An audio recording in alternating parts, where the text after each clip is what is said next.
Hey, what's going on YouTube?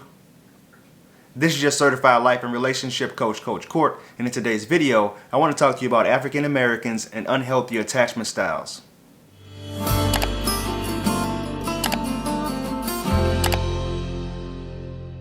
Thank you for sticking around. If this is your first time viewing me, do me a favor and subscribe to the channel by clicking that subscribe button and ringing that little bell so you're notified for the newest content. Before I get into the content, if you want my help personally, reach out to me on my website at www.fruitfulseeds.com and leave me an email no longer than 2 to 3 paragraphs long, no longer than 500 words, because it makes it really difficult to respond to long emails. But if you want to skip ahead of the line, join my monthly coaching group where I give you one-on-one coaching sessions, discounted coaching sessions, and we'll come up with a plan on how to deal with your situation and how to move forward. Thank you. In today's video, I want to talk to you about African Americans and unhealthy attachment styles.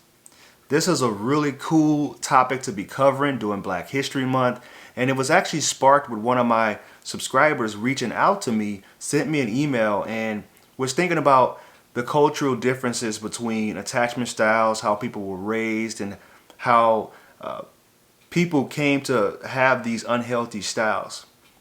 So I thought it was interesting because me personally, I was raised in an environment where we didn't talk about feelings. We didn't talk back to our parents. We were really muzzled as far as how we could communicate with them. If we were to disrespect them as far as like authority figures, that's like one of the ultimate insults, and that's how you get scolded the most. So I have the email here, and I'm going to go ahead and go over it, and I'll kind of break down some of my personal experiences. I was raised by a single mom, and my dad went to the military, and he did what he had to do to provide for his family and to provide for me. I see that now, but the child in me can't get past what happened or couldn't get past. I've healed myself now, but couldn't get past the way that I wanted him to show up earlier on in my life. So let me get to this.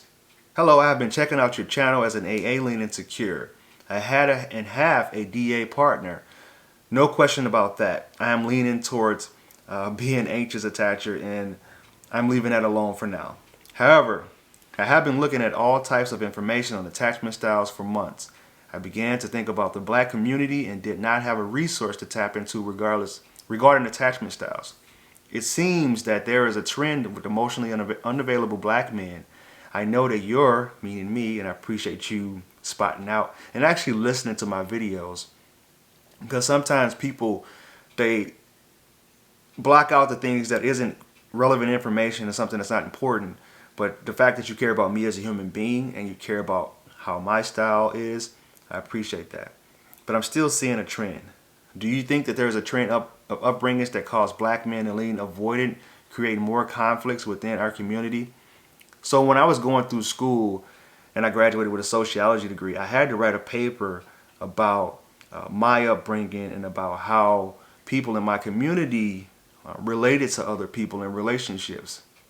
And actually just relating to people in general. I always thought that it was a lot of undiagnosed and untreated PTSD that comes along with being raised in environments that I came up in. I grew up in St. Louis, Missouri, and that area is it's dying down. It was really big in industry back. East St. Louis in particular was really big in industry, and a lot of people would come up the highway to find jobs there. But then those factories closed down, and there's a lot of people that kind of participate in things that are just temporary gratification type deals. And if you know St. Louis, you know that it's a place that's heavy in crime, drug and alcohol abuse, and it's just a very toxic place to grow up in. Do you think there's a trend upbringing that causes Black men to lean avoidant, create more conflicts within our community? Specifically single moms, absent fathers, boys being told not to cry, etc. Low marriage rates, and Black women having issues pursuing Black men. Not to mention Black women's fears and traumas also. I can remember days my mom would be scared for me to leave the home because she didn't know if I'd get caught up in some type of gang violence, or if she didn't know whether her son would come home, and that's just the reality of it. And it sucks because, my mom still lives there, and I still am concerned about her physical safety and well-being. But it's just kind of how it is when you grow up in neighborhoods like that and you live around family. Like, you get comfortable, and there's this little thing that I learned in school called assimilation. We tend to cling to the things that are more familiar with us, even if, when I came to college, there were people that would leave and come up to the area that I'm at, and they would find the people who were from their area or from like-minded areas, or same food, same type of social norms, same type of I guess activities that people in that area would take place in. If you think about it, if you think about millionaires and billionaires, you probably won't see them at a bowling alley unless it's for some type of charity or something. And you might see them on a golf course or some type of. And I know I'm not trying to put people in class systems or anything like that. It's just something I had to do critical thinking on when I was in school.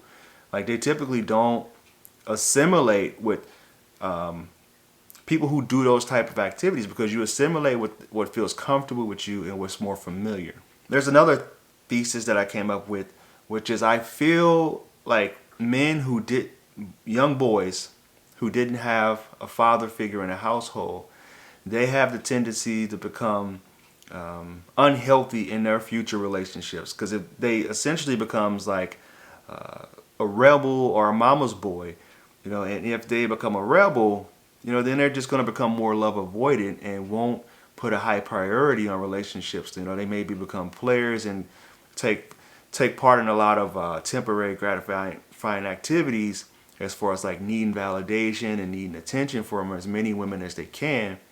Or they could have turned into an anxious attacher, somebody who turns their girlfriends or wives into their mom and get clingy and get really unhinged when they start to feel that separation anxiety from that person that they're in a relationship with.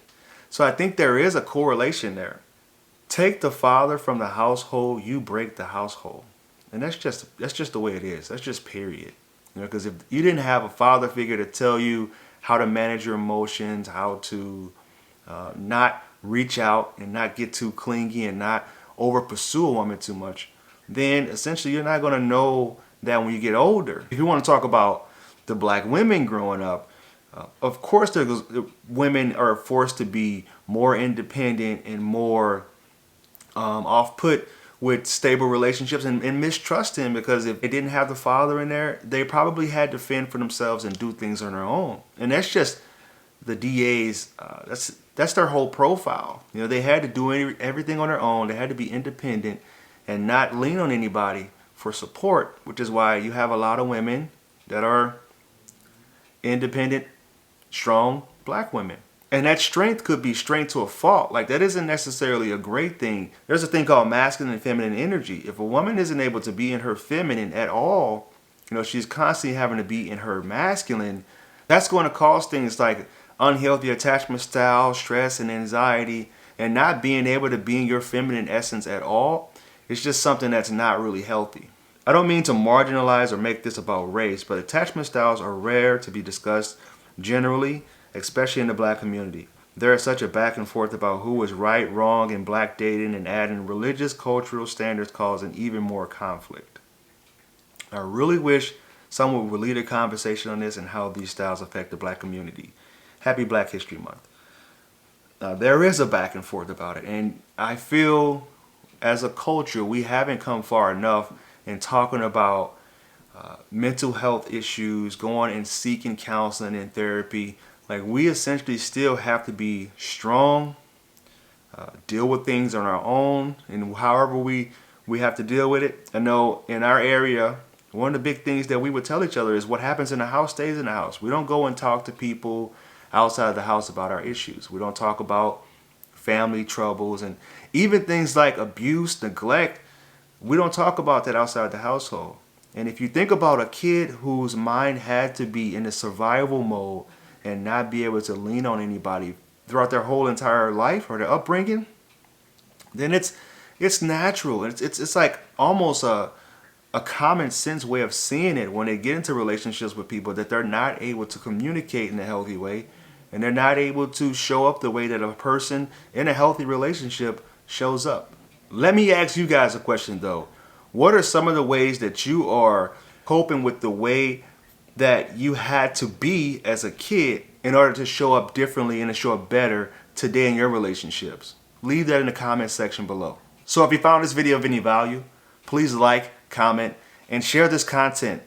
Feel free to reach out to me on my other social media accounts. Twitter is Coach Court 2, Instagram is I Am Coach Court, and Facebook is I Am Coach Court. Thank you guys, and I will talk to you soon.